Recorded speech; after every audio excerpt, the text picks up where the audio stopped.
আৰু আপোনালোকৰ নেতা খবৰ ল'বলৈ আহিছে যি এৰেষ্ট কৰিছিলে উচ্ছেদৰ সময়ত কি ক'ব?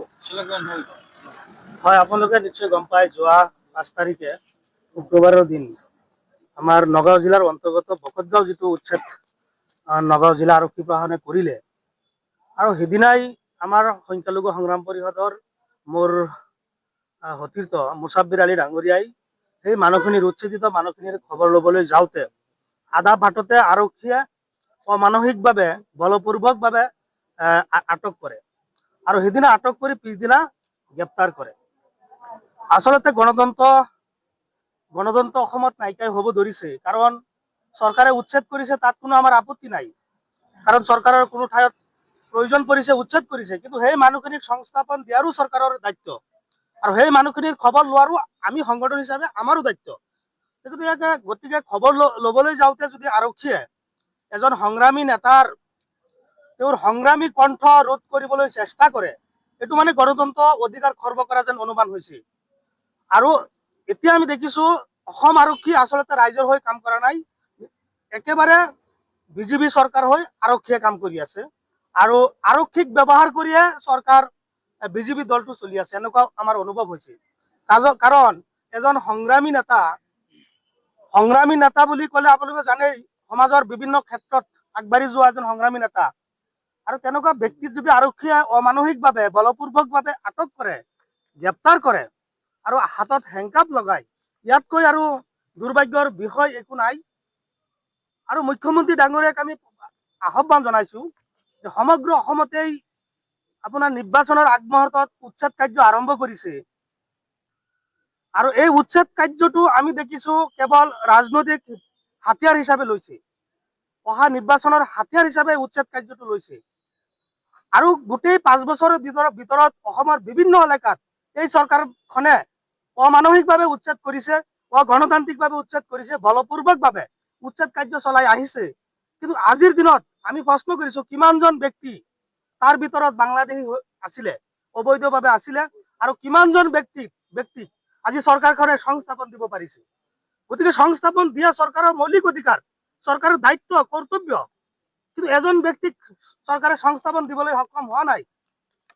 কেৱল হিন্দু আৰু মুছলমানৰ ৰাজনীতি কৰি অহা নিৰ্বাচন 2026 চনৰ নিৰ্বাচন বৈতৰণি পাৰ কৰাৰ এটা ইস্যু এই চৰকাৰখনে লগাইছে, কাৰণ তেওঁ চৰকাৰৰ হাতত বা বিজেপি দলৰ হাতত কোনো ধৰণৰ ৰাইজৰ ওচৰত যোৱাৰ কোনো ৰাস্তা নাই, কোনো ইস্যু নাই।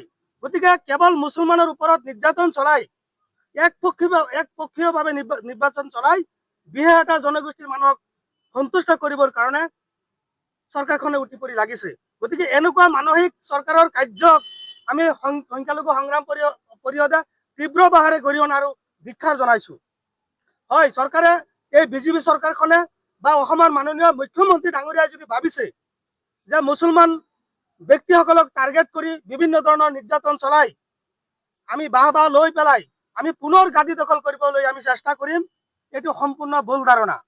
কাৰণ মুখ্যমন্ত্ৰী ডাঙৰীয়াই স্পষ্ট কথা ক'ব লাগে, যদি সঁচা অৰ্থত পুনৰবাৰ মুখ্যমন্ত্ৰী হ'ব বিচাৰে আৰু নিৰপেক্ষ ভূমিকা যদি পালন কৰিব বিচাৰে, তেনেহ'লে আমাৰ মুছলমান মানুহখিনিৰো ভোট দিয়াৰো প্ৰয়োজন।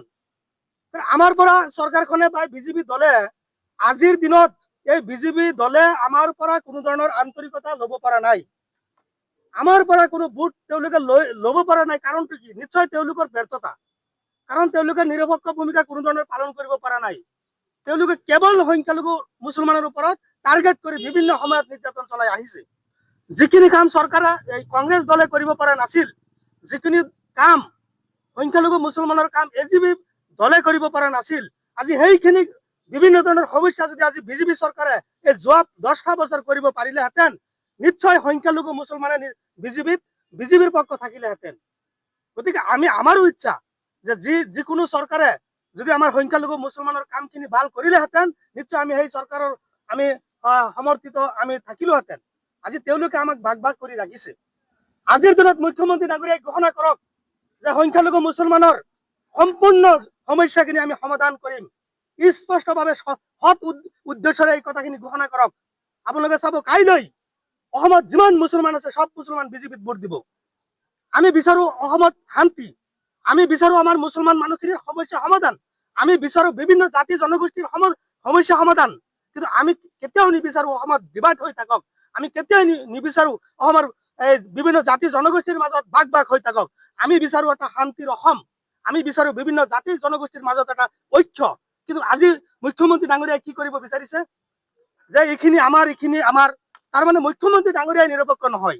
সঁচা অৰ্থত ক'বলৈ গ'লে ভাৰতবৰ্ষৰ ভিতৰত যিমান মুখ্যমন্ত্ৰী ডাঙৰীয়া আছে তাৰ ভিতৰত যদি সাম্প্ৰদায়িক মুখ্যমন্ত্ৰী আছে আমাৰ অসমৰ মাননীয় মুখ্যমন্ত্ৰী ডাঙৰীয়া সাম্প্ৰদায়িক। কাৰণ ৰাজ্যৰ মুৰব্বীজনেই যদি তেখেতে ডিভাইড কৰি ৰাখে বিভিন্ন জাতি জনগোষ্ঠী, তেনেহ'লে আমাৰ নিচিনা সাধাৰণ মানুহ কি হ'ব? গতিকে আমাৰ নিচিনা সংগঠন কৰা ব্যক্তিয়ে যদি কিবা এটা কৈ দিওঁ লগে লগে আৰক্ষীয়ে কি কৰে, জেলত দিয়ে। আৰু মুখ্যমন্ত্ৰী ডাঙৰীয়াই তাত বহি বিভিন্ন ধৰণৰ জাতি ভাগ কৰি আছে, বিভিন্ন ধৰণৰ উচতনিমূলক বক্তব্য প্ৰদান কৰি আছে, তাত কোনো অসুবিধা নাই। আৰক্ষীয়ে প্ৰশ্ন কৰাত কোনো ধৰণৰ সাহস নহয়। কিন্তু আমাৰ সংখ্যালঘু মুছলমান বিভিন্ন জাতি জনগোষ্ঠীৰ নেতাসকলে যদি কিবা নিৰপেক্ষ কথা কয় তৎক্ষণাৎভাৱে আৰক্ষীয়ে গ্ৰেপ্তাৰ কৰি জেলত দিয়ে।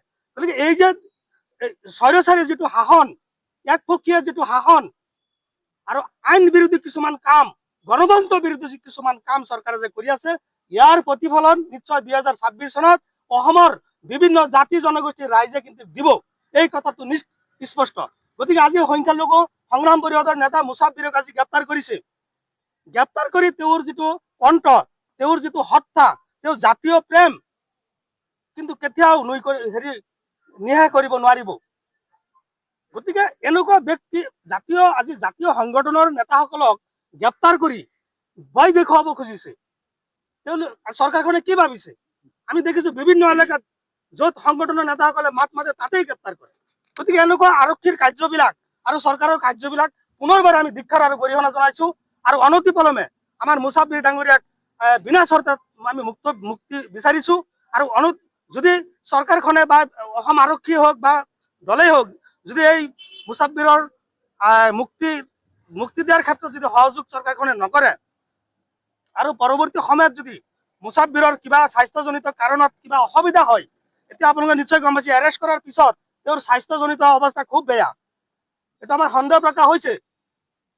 গতিকে ইয়াত যদি কিবা ৰহস্য থাকে বা কিবা অসুবিধা হয়, ইয়াৰ দায় কিন্তু অসম আৰক্ষী, নগাঁও জিলা প্ৰশাসন আৰু চৰকাৰ কিন্তু ইয়াৰ দায় হ'ব লাগিব, এইটো কথা স্পষ্ট।